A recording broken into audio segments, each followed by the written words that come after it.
Welcome to this video. We have got a lot of questions from viewers. How do we find the median class? How do you define or how do you find the class that you need to use for all of these that we have highlighted here? So here in this video, we are going to find a way, and we are going to explain how we can find the median class, the Q1 class, or what we call the lower quartile, the Q2 class, the median class. And remember, the median class and Q2 class are the same. We are also going to work out how do you find or how do you determine the Q3 class, how do you determine the percentile class. There are so many percentiles from 1 all the way to 100. How do you determine the decile class? We have so many, also we have so many deciles, that is from 1 to 10 deciles. So in this video, let's learn on how we can find each one of these. Now, how do you find Q2 or how do you find the median? Because you notice that Q2 is the median. So for you to do that, then you're going to find the sum of the frequency. Remember in our formula, we know that L plus N over 2 minus C divided by F is always the formula for finding the median of a given data. And now, whatever we use so much is this point or this part. This part is the one that we use so much in determining which class we are going to treat as the median, which class we are going to treat as Q3, and so on. And therefore, for us to know the median, remember the median is always n over 2. So for us to determine the median, then we are going to divide our data by 2. If you add the frequencies, you should get 50. So summation of f equals to 50. So we're going to do 50 divided by 2 and we get 25. So 25. So we're going to find a number such that if we take 25 minus that number in the cumulative frequency, you're not going to get a 0 or a negative value.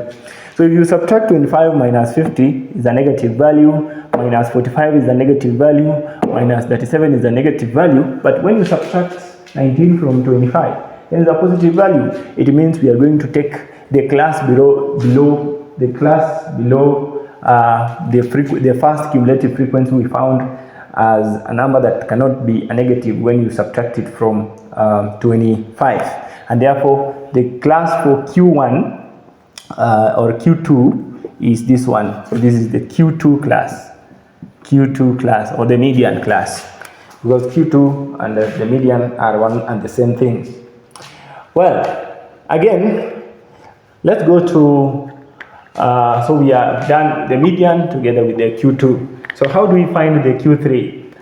Now the Q3, or we can work out Q1 first. Q1 is always L plus N over 4 minus C divided by the frequency multiplied by I. So you notice this is N over 4. That means we are going to take 50 divided by 4 and then we find 12.5. So we are going to find the least number such that when we subtract it from 25 or from 12.5, we are not going to get a negative value or 0 in the cumulative frequency column. So if you do that from 50, 46, 37, 19, and 9, you notice that the first number we find that if you subtract it from our cumulative frequency, the n over 4 is 9. If you subtract 12.5 minus 9, is a positive value. Therefore, we are going to take the class just below it, and this is the class that we are going to call Q1.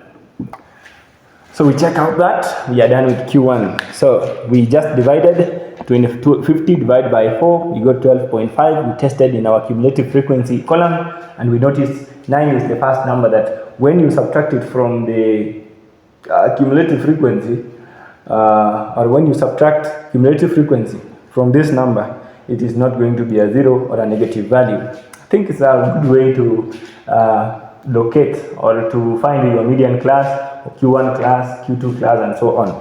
Alright, so let's go to Q3. Q3, the formula for Q3 is written as L plus 3 over 4 N minus C divided by F multiplied by I. It means we are going to multiply 3 over 4, 3 quarters of 50,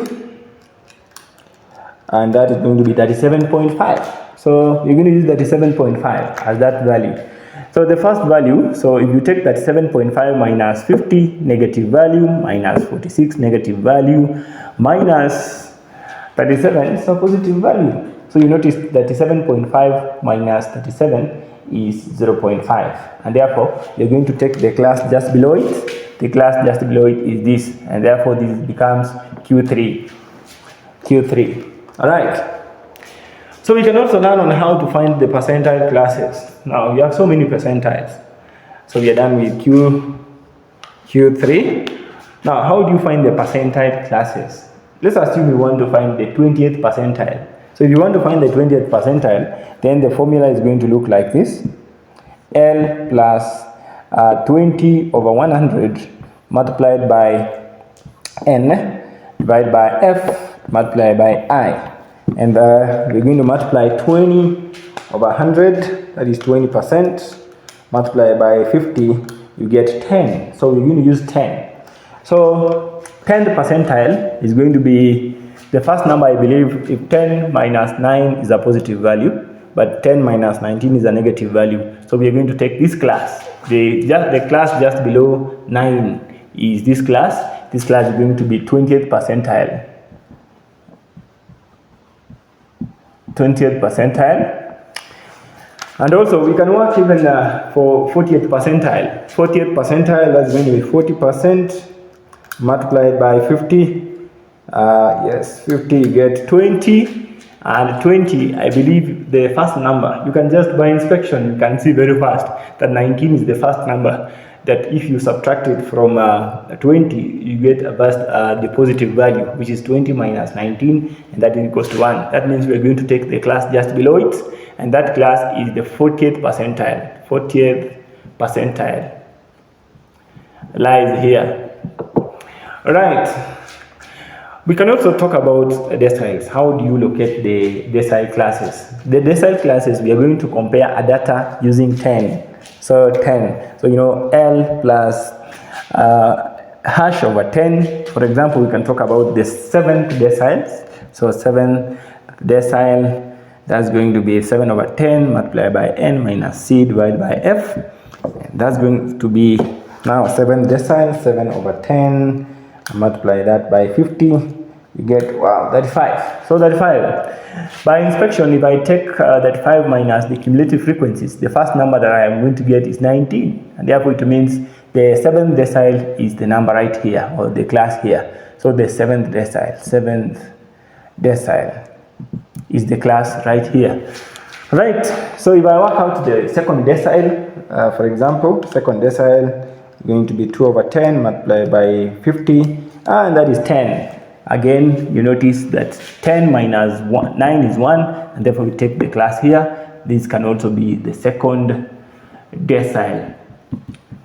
And then the moment you get those classes, you're going to proceed and do what you are asked to do. For example, if you are looking for Q1, if you're looking for Q2, if you're looking for Q3, you can go ahead and work out those values that you wanted. And that's how it's done. Please remember to share this video, like, comment, and also